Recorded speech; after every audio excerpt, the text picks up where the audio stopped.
बिस्मिल्लाहिर्रहमानिर्रहीम अस्सलाम वालेकुम नाज़रीन, आप यूट्यूब और फेसबुक चैनल देख रहे हैं। मैं राना उसैर हूँ। नाज़रीन, आज पॉलिटिकल लैंडस्केप में पाकिस्तान की सियासत में बहुत ही अहम तरीन दिन कि जब सुप्रीम कोर्ट में आज 1 बजे फुल कोर्ट इजलास होने जा रहा है और नए चीफ जस्टिस जायशा अफरीदी पहली बार उस फुल कोर्ट इजलास को चेयर करेंगे। और तकरीबन ये 1 साल के बाद, कादी साहब तो डरते थे, तो 1 साल के बाद ये फुल कोर्ट इजलास हो रहा है। तो आज का दिन बहुत अहम है। मैं कुछ बड़ी खबरें लेकर आपकी खिदमत में हाजिर हुआ हूं कि सुबह सवेरे इस्लामाबाद में तख्त उलटने की खबर जो है वो सामने आ गई है। अब ये तख्त किसके उलटने जा रहे हैं, मैं आपको एक ऐसी खबर ब्रेक करने जा रहा हूं कि जनाब इस्लामाबाद में एक चीफ साहब को फारिग करने का फैसला हो चुका है। और आप दाद दें जस्टिस जायशा अफरीदी साहब को, जो चीफ जस्टिस ऑफ पाकिस्तान है, अब उनके डंके बज गए हैं। उस हवाले से मैं आपको बड़ी इंपॉर्टेंट डिटेल्स जो है वो देने जा रहा हूं कि कौन से चीफ साहब को फारिग करने का फैसला हुआ है, कौन से जज फारिग होने जा रहे हैं। तो आज का दिन मैं क्यों अहम बता रहा हूं, ये तमाम तर तफसीलात आपके सामने रखी जाएंगी। लेकिन अगर आपने इस चैनल को सब्सक्राइब नहीं किया, चैनल को सब्सक्राइब कर लें, बेल आइकन को दबा दें। आने वाले तमाम तर अपडेट्स आपकी खिदमत में बर वक्त पेश होती रहें। नाज़रीन, आप जो हैं वो पहले डेवलपमेंट्स को देखें कि जस्टिस जायशा अफरीदी का पहला दिन हुकूमत पर बहुत भारी था। हुकूमत के तोते उड़कर रह गए। हुकूमत ये समझ रही थी कि हम जस्टिस मंसूर अली शाह जो हैं उनको उनका रास्ता रोक लेंगे, जायशा अफरीदी इनकार कर देंगे, अमीरुद्दीन को हम चीफ जस्टिस लगा देंगे, लेकिन ऐसा नहीं हो सका। लेकिन जस्टिस जायशा अफरीदी ने आते ही जस्टिस अमीरुद्दीन को फारिग कर दिया, उनको प्रैक्टिस एंड प्रोसीजर कमेटी से निकाला, जो सदारती ऑर्डिनेंस के जरिए काजी फायद ईसा ने अपने मनपसंद जज अमीरुद्दीन खान को उस कमेटी में शामिल किया था और मुनीब अख्तर को उस कमेटी से निकाल दिया था। अब जस्टिस मुनीब अख्तर की उस कमेटी के अंदर वापसी हो गई है।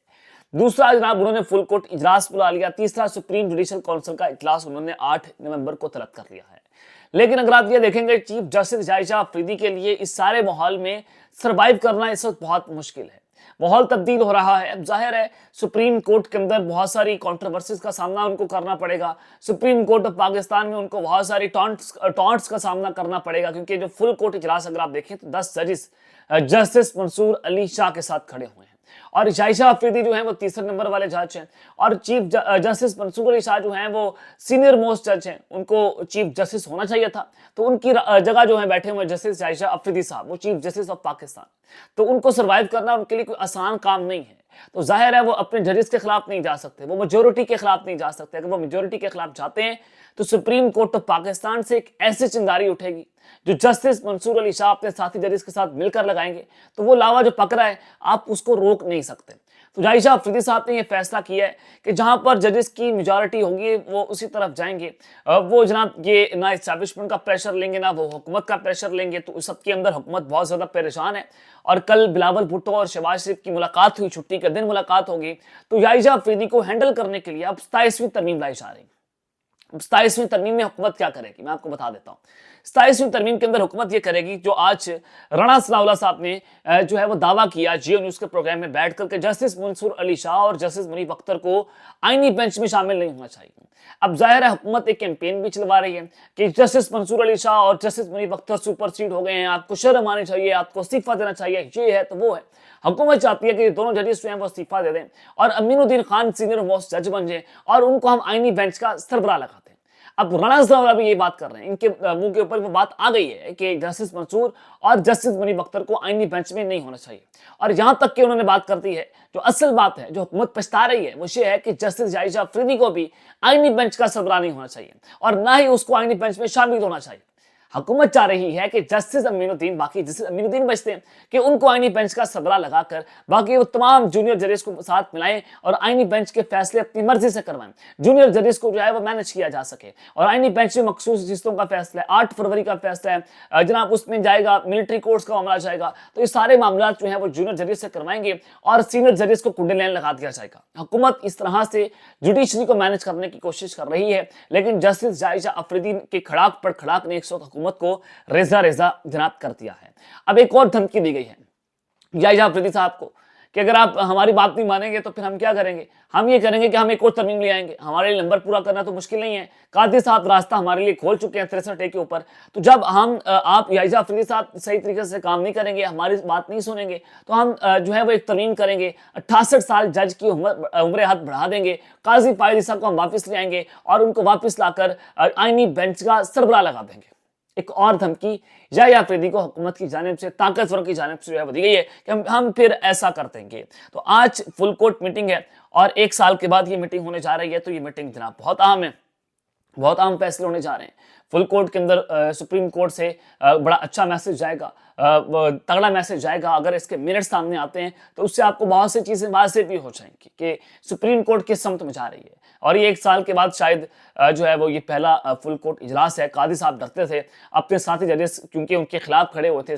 कादी साहब जो हैं उन्होंने सुप्रीम कोर्ट के अंदर मार्शल लॉ लगाया हुआ था, तो वो फुल कोर्ट बुलाने से डरा करते थे। लेकिन याहिया अफरीदी ने आते ही फुल कोर्ट बुला लिया, तो ये एक अच्छा मैसेज गया है।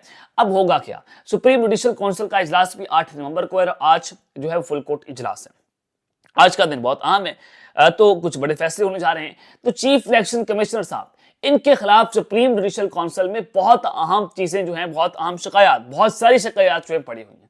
सुप्रीम जुडिशल काउंसिल जो है वो शिकायत का अजाला भी करती है। जैसे मुज़ाहिर नकवी साहब जो हैं उनके खिलाफ उनको निकाल दिया, उनको वो अपने नाम के साथ जस्टिस नहीं लगा सकते, उनको कोई जो है वो कुछ भी नहीं मिलेगा, ना प्लॉट मिलेंगे, ना उनको पेंशन मिलेंगी, ना उनको मुराद मिलेंगी। वो जज से फारिग हो गए हैं। यानी कि आप सादा अल्फाज में कहें तो उनका कोर्ट मार्शल कर दिया है सुप्रीम जुडिशल काउंसिल में। हालांकि आप रिटायर्ड जज के खिलाफ कोई कार्रवाई नहीं कर सकते, लेकिन उनके खिलाफ जो है वो काजी फायदी साहब ने आइन और कानून के खिलाफ जाते हुए कार्रवाई की और उनको इस तरह से फारिग कर दिया। अब जुडिशल काउंसिल में उनके खिलाफ बहुत सारी शिकायत पड़ी हुई है। सिकंदर सुल्तान राजा साहब चीफ इलेक्शन कमिश्नर के खिलाफ, और वो भी कानून से साबित शुदा है। और आप ये देखें कि 8 जजेस का फैसला ऑन द रिकॉर्ड है। 8 जजेस ने अपने फैसले के अंदर लिखा है कि इलेक्शन कमीशन 8 फरवरी के इंतखाबात करवाने में नाकाम रहा है। आर्टिकल 6 सीधा सीधा चीफ इलेक्शन कमीशन के ऊपर लगता है। मखसूस नशिस्तों का फैसला इलेक्शन कमीशन ऑफ पाकिस्तान आज तक मानने से आ रही है और यहां पर 8 जजेस का फैसला बड़ा वाज़ेह है। याहिया अफरीदी साहब जो हैं उनका भी नोट है, उन्होंने अपने नोट में लिखा कि सुन्नी इत्तेहाद काउंसिल को मखसूस नशिस्तें मिलनी चाहिए, पाकिस्तान तहरीक इंसाफ को मखसूस नशिस्तें नहीं मिलनी चाहिए, क्योंकि वो इस केस के अंदर फरीक नहीं थी। अगर आप 8 जजेस के फैसले के अलावा याहिया अफरीदी का फैसला भी पढ़े तो याहिया अफरीदी भी इस फैसले के हक में मौजूद हैं। और आपने तो सुन्नी इत्तेहाद काउंसिल की मखसूस नशिस्तें अभी तक नहीं थी, तो जब तक आपने वो नहीं दी तो इट मीन्स के तो ये सारा कुछ कानून के खिलाफ जा रहा है। और ये अगर आप ये भी देखें कि कभी आपने कहा कि 8 जजेस हमने जो है वो इसकी वजाहत जारी करें, उसकी वजाहत जारी करें। 8 जजेस ने जस्टिस मंसूर अली शाह की सरबराही में अपनी 2 बार वजाहतें इलेक्शन कमीशन को दी। उसमें लिखा गया कि आपको सख्त कॉन्सिक्वेंसेस का सामना करना पड़ेगा अगर आप सुप्रीम कोर्ट ऑफ पाकिस्तान के 8 जजेस का या अक्सरती जजेस का फैसला नहीं मानते। यार 8 जजेस जो हैं वो अक्सरती जज थे और 8-5 का बेसिकली वो फैसला था। तो अब जस्टिस मंसूर अली शाह जो हैं और जस्टिस मुनीब अख्तर साहब वो जुडिशल काउंसिल का हिस्सा हैं और वो ये दोनों जज हैं जिन्होंने 8 जजेस के फैसले के अंदर उनका फैसला है। तो अब ये जुडिशल काउंसिल में जनाब वो बैठे हुए हैं और आप ये देखें कि कोई इलेक्शन ट्रिब्यूनल्स के मामले के ऊपर आपने आइन और कानून को फॉलो नहीं किया तो या तो chief election commissioner Sikandar Sultan Raja साहब जो हैं वो इस्तीफा दे दें, उनके पास ये आखिरी ऑप्शन है, वरना वो आर्टिकल 6 की कार्रवाई के लिए तैयार रहे। मैं आपको एक बहुत बड़ी खबर दे रहा हूँ कि इस वजह से सुप्रीम जुडिशल काउंसिल के इजलास से हुकूमत की टांगें कांप रही हैं, क्योंकि काजी साहब चले जा चुके हैं, ये उनकी आखिरी बाकियात थी सुप्रीम कोर्ट में। अब उसके बाद नईम अख्तर अफगान, आपको हो सकता है, आपको ये भी खबर दे रहा हूं कि नईम अख्तर अफगान के खिलाफ भी सुप्रीम जुडिशल काउंसिल के अंदर बहुत सारी शिकायत मौजूद हैं और वो भी उनको भी किसी स्रोत जो है वो उड़ाया जा सकता है। तो अब चीफ इलेक्शन कमिश्नर जो है वो हुकूमत इनको एक्सटेंशन देने के चक्कर में थी कि इनको एक्सटेंशन देकर हम अगला इलेक्शन जो है वो मैनेज कर लेंगे। अब अगर इलेक्शन कमिश्नर के चीफ को उड़ा दिया गया तो फिर हुकूमत का बचना बहुत मुश्किल हो जाएगा। ये आपको मैं बड़ी ब्रेकिंग जो है वो दे रहा हूं। तो अब देखते हैं ये मामला जो है वो किस जानिब जाते हैं। तो सुबह सवेरे तख्त बुलेटिन की खबर है, तो ये जस्टिस याहिया अफरीदी को आप सलाम पेश करें कि उन्होंने जनाब इस वक्त पूरे माहौल को तब्दील करके रख दिया है और वो साथी जजेस के साथ इस वक्त खड़े हुए हैं। अब तक के लेते हैं, अपना ख्याल रखिएगा और इस चैनल का अपने नाज़रीन हल लाने के बाद पाकिस्तान जिंदाबाद।